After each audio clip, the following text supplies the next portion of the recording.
இன்னைக்கு நாம பார்க்க போற இந்த ஒரு விஷயம் உங்க வாழ்க்கையில ஒரு புது நம்பிக்கையும் பெரிய மாற்றத்தையும் கொண்டு வர போற ஒரு வாக்குறுதி. வாங்க, இது என்னன்னு முழுசா பார்க்கலாம். அன்பானவர்களே, இந்த புதிய நாள்ல உங்கள சந்திக்கிறதுல எனக்கு ரொம்பவே சந்தோஷம். நீங்க இந்த செய்திய இந்த நேரத்துல கேட்கறது சும்மா யதார்த்தமா நடக்கல. இல்ல, இது உங்களுக்காகவே குறிக்கப்பட்ட ஒரு தருணம். ஆமாங்க, மிக முக்கியமான செய்தி என்னன்னா, தேவன் உங்களுக்காக ஒரு புதிய, ஒரு பிரகாசமான ஆரம்பத்தை ஏற்கனவே தயார் செஞ்சிட்டார். முதல்ல ஒரு விஷயம், கடந்த காலத்தை பத்தி யோசிக்கிறத விட்டுடுங்க. நேத்து என்ன நடந்துச்சு, என்ன தப்பா போச்சுன்னு நினைச்சு கவலைப்படுறத இத்தோட நிறுத்துங்க. பாருங்க, நேத்து ஒருவேளை தோல்வியா, கண்ணீரா, மனவேதனையா இருந்திருக்கலாம். ஆனா இன்னைக்கு அது அப்படி இல்ல. இன்னைக்கு உங்களுக்காக புது கிருபை காத்துட்டு இருக்கு, புது வாய்ப்பு காத்துட்டு இருக்கு, ஒரு புது ஆரம்பம் காத்துட்டு இருக்கு. ஒவ்வொரு காலையும் சும்மா நேரம் கடந்து போறது இல்லைங்க.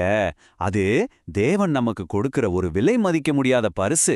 நாம எல்லாத்தையும் திரும்பவும் புதுசா ஆரம்பிக்கிறதுக்கான ஒரு சூப்பரான சான்ஸ். அப்படி என்ன வாய்ப்புன்னு கேக்குறீங்களா? நீங்க எங்க விழுந்தீங்களோ அங்கிருந்தே திரும்பவும் எழுத நிக்கிறதுக்கான வாய்ப்பு. உங்க சந்தோஷத்தை திரும்பவும் புடிச்சு மனசார சிரிக்கிறதுக்கான வாய்ப்பு. எல்லாத்துக்கும் மேல திரும்பவும் ஜெயிக்கிறதுக்கான ஒரு வாய்ப்பு. இந்த காலை நேரத்துல கர்த்தர் உங்ககிட்ட நேரடியா சொல்ற ஒரு வார்த்தை இருக்கு. அது என்னன்னா, பயப்படாதே, நான் உன்னோடு இருக்கிறேன். இந்த வார்த்தைய உங்க மனசுல நல்லா பதிய வச்சுக்கோங்க. அந்த வாக்குறுதி உங்ககிட்ட இருக்கிறதுனால என்ன ஆகும் தெரியுமா? உங்க வாழ்க்கையில இதுவரைக்கும் இருந்த குழப்பமெல்லாம் விலகி ஒரு தெளிவு பிறக்கும். ஆமா, உங்களுக்கு சரியான வழி எதுன்னு காட்டப்படும். உங்க மனச ரொம்ப நாளா அழுத்திக்கிட்டு இருந்த பாரம் இருக்குல்ல, அது எல்லாம் இன்னையிலிருந்து குறைய ஆரம்பிக்கும். நீங்க ரொம்ப லேசா ஃபீல் பண்ணுவீங்க. நிறைய நாள் நீங்க நினைச்சிருக்கலாம், எப்பத்தான் ஒரு மாற்றம் வரும், என் வாழ்க்கையில மட்டும் ஏன் இப்படி அப்படின்னு ஏங்கியிருக்கலாம். உங்க அந்த ஏக்கம் புரியுது. உங்க கேள்விக்கு பதில் இதோ. நீங்க ரொம்ப நாளா காத்துட்டு இருந்த அந்த மாற்றம் ஆரம்பிக்கிற நாள் அது இன்னைக்குதான். இத முழுசா நம்புங்க. இன்னைக்கு பாருங்க, உங்களுக்காக சில முக்கியமான கதவுகள் திறக்கப்பட போகுது. முதல்ல உங்க வீட்டுக்குள்ள சமாதானத்தோட கதவு. அப்புறம் உங்க தேவைகளையெல்லாம் சந்திக்கிற நிதி ஆசீர்வாதத்தோட கதவு. உங்க உடம்புக்கு ஆரோக்கியத்தோட கதவு.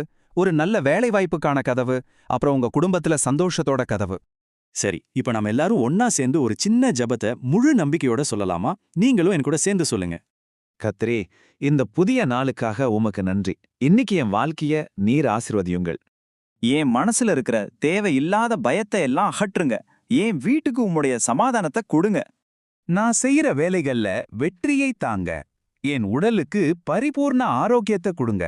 நான் ரொம்ப நாளா காத்திருக்கிற காரியங்களுக்கு நல்ல பதிலை தாங்க. உம்முடைய கரம் என்னை எப்பவும் வழி நடத்தட்டும். ஆமா, இத கேட்டுக்கிட்டு இருக்கிற ஒவ்வொருத்தருக்காகவும் நான் சொல்றேன், உங்களுக்காக அடைக்கப்பட்டிருந்த எல்லா கதவுகளும் திறக்கட்டும். உங்கள் கண்ணீரெல்லாம் சந்தோஷமாக மாறட்டும். நீங்க எதற்காக காத்திருந்தீங்களோ அந்த ஆசீர்வாதம் உங்களை தேடி வரட்டும். நீங்க இந்த வார்த்தைகளை நம்புனீங்கன்னா இந்த ஆசீர்வாதத்தை இப்போ உங்க இதயத்துல முழுசா ஏத்துக்கிறீங்களா?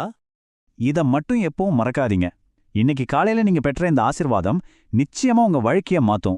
உங்க நாள் ரொம்ப ஆசீர்வாதமா அமையட்டும்.